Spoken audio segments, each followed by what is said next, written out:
1.91 கோடி. உங்கள் கனவை சொல்லுங்கள் என்ற பெயரில் கருத்து கேட்கப்படுகிறது. பொதுமக்களின் தேவைகளை அறிய புதிய திட்டம் முதலமைச்சர் மு.க.ஸ்டாலின் தொடங்கி வைத்தார். அவங்க காண்ற கனவு ஒரே ஒரு கனவு தான்.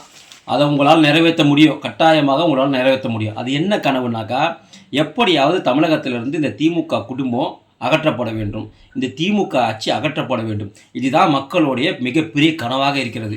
அதை உங்களால் செய்ய முடியும். தயவு செஞ்சு அதை செய்யுங்க. ஏன்னா நீங்கள் ஆட்சி பொறுப்பேற்றதிலிருந்தே மக்கள் கனவு காணுவதை நிறுத்தி விட்டாங்க. ஏன்னு கேட்டிங்கனாக்கா, ஆசிரியர்கள் அவங்களுடைய கனவு பாழாக போச்சு, துப்புரவு பணியாளர்கள் அவங்களுடைய கனவு பாழாக போச்சு, அரசாங்க ஊழியர்கள் அவங்களுடைய கனவு பாழாக போச்சு, அதே போல் மாணவர்களுடைய கனவும் இன்றைக்கி பாழாக போயிடுச்சு.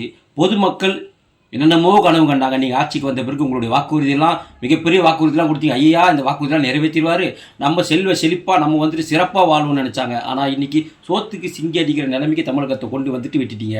கிட்டத்தட்ட 9.5 லட்சம் கோடி கடனில் தமிழகத்தை கொண்டு வந்து விட்டுட்டு கனவு காணுங்கள்னு சொல்கிறீங்களே, உங்களுக்கு கொஞ்சம் கூட வெக்கமாக இல்லையா? கொஞ்சம் கூட சிந்திக்க மாட்டீங்களா? மனசாட்சியே இல்லாமல் கனவு காணுங்கள்னு சொல்லிட்டு 2026 எலெக்ஷனுக்கு திரும்ப தேர்தல் வாக்குறுதி கொடுக்க போயிட்டீங்களே, மக்கள் இதெல்லாம் நம்புவாங்களா? முட்டாள்களா மக்கள்? அதனால் ஒரே ஒரு விஷயம் மட்டும் பண்ணுங்கள். தயவு செய்து மக்கள் இப்போது காணக்கூடிய கனவு உங்கள் ஆட்சி அகற்றப்பட வேண்டும். அதுக்கு என்ன செய்யணுமோ அதை செய்யுங்க ஐயா.